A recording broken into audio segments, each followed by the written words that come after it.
Bismillahirrahmanirrahim. Assalamu alaikum wa rahmatullahi wa barakatuh. Okay, so in this video, I'm going to share a little bit story about myself. Who am I, where I came from, and what is my background. So I came from Pakistan, Lahore, the city of hearts, as the saying goes. When I was about 5, 6 years old, my father passed away. So we became an orphan, me and my two other brothers and sisters. And so after that, my mother got remarried, but the marriage lasted for another 5, 6 years, and we have another two siblings from them as well. So altogether five in total. So my mother, because we came from Pakistan, you don't get any financial support from government or any incentives from anybody, and you are on your own really. So we came from a financial crisis time, and my mother struggled a lot in her young age. Obviously, she was quite young, so she decided to. First, I think she did a job for about 1 or 2 months, but then she saw the difference, the pay and the expenditure of sustaining family of five. It was very difficult for her. So she started her own business.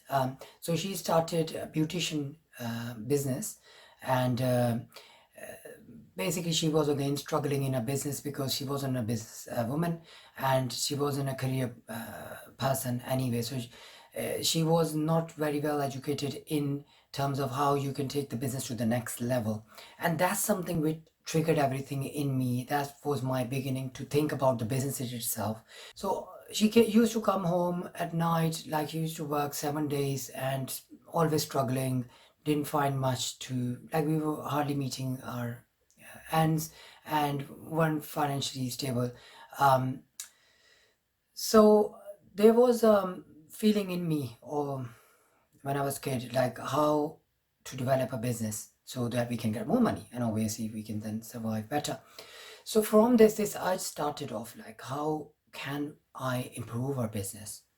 And I think that's the reason why in my A levels, after the A levels, I chose the career of accountancy and commerce, to understand how the businesses survive, thrive, and they grow to the next level. That's something that was inbuilt in me at that time. We didn't have anyone to discuss with, but I sat in some exams in Pakistan that were quite hard, the entry exams for Pakistan Chartered Accountancy. I passed that. I did my graduation masters back home.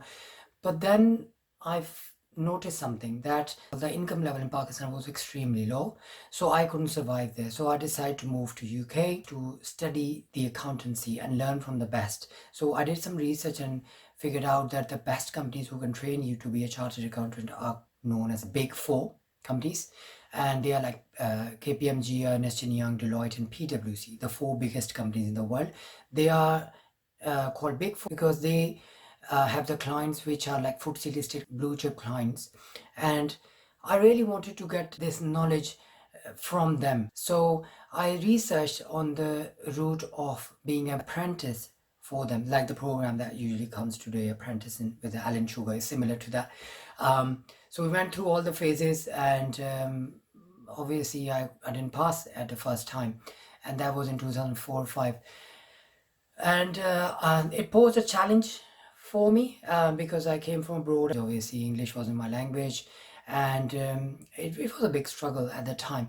But then I decided, I took it as a challenge. I spoke with my mother, and she said, "You're there. You need to go through this, and inshallah, you will gain success, right? So don't give up, and no matter how difficult the circumstances would be." So obviously I did jobs, different jobs, two jobs, security jobs, etc. But one thing I always kept in mind, my focus, my goal, to get into Big Four. And there are many routes to go into Big Four. One is that you join them as an internee, where they train you to become the best business advisor in the world. Or the second one is to join another company, smaller company perhaps, not the Big Four, and get your qualification and then gain some experience and then apply to the Big Four. And of course, I took the challenge of join them on a graduate route, which was like extremely difficult. They take about 700 um, applicants throughout the UK, um, out of the 40,000 applicants. So it's very, very hard. And then even when you join the firm, it's still very hard because there are about 16 exams that you have to pass whilst working with the firm, and they don't give you any leeway. You have to pass it first time, really. If you have extenuating circumstance, then maybe they can consider that. But generally, the rule is that you have to pass in one go within 3 years. So Alhamdulillah, I did all this. So yeah, so I've joined KPMG, and then just before my final interview, the partner, he asked me, because I mentioned something about Pakistan. He said to me like, "Oh, you're from Pakistan," and then instead of taking 30 minutes interview, which he already did, he took another 1.5 hours interview, because obviously they need to have comfort that you are the right person for the job. And I was well prepared, so no hard feelings there. But then I joined the firm, and then I noticed something, that I was the only one from Pakistan in that whole department. There were some other people in some other department like financial services, etc. They were the ones who have done some qualification from UK. So I was purely coming from Pakistan, did my masters there, came here. So it was in just new world for me. Alhamdulillah, I've fit in into the environment. I progressed through and became assistant manager with KPMG, and then left them 2011.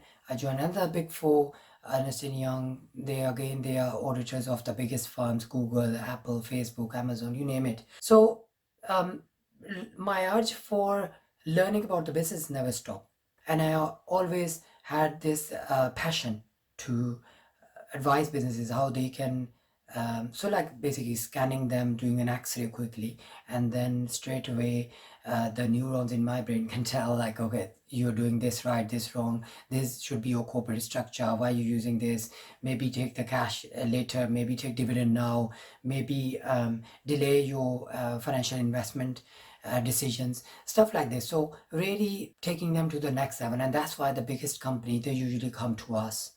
um, and that was incredible. I remember one of the stories from KPMG. I'm sure people who join KPMG, they also go through the very first video session, which they usually take you to another city, and then uh, they show you like very fancy stuff, and they tell you how much money they're going to spend on you, on your education, to build you as a business advisor. So they spend about 1 million to 4 million pounds on one person, and they give you all the infrastructure, they give you all the systems, and what they are proud of is that you can take the, that's what they show in the video, is that you can take away all of our infrastructure, you can take away all of our properties, all of our assets, you can take away all our softwares, you can take away anything that you see that we are. So they've been in business for more than 100 years, 100, 200, 300 years, right?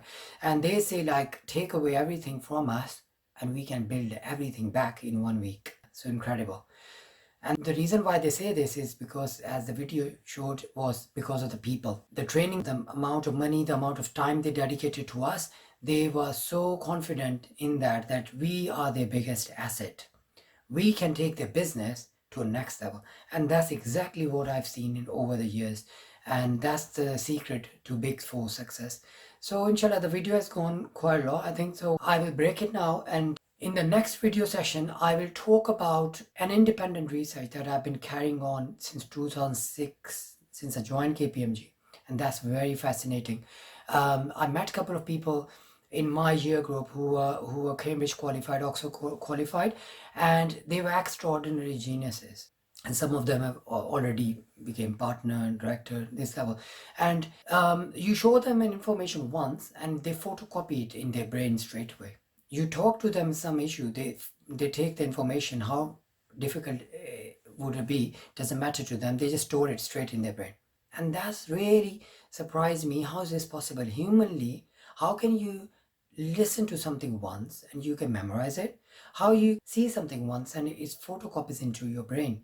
And this actually planted a seed of researching for a new discovery, that how much capacity do we have in our brain and how can we access this? Is it humanly possible that we can access our brain like as we do a computer?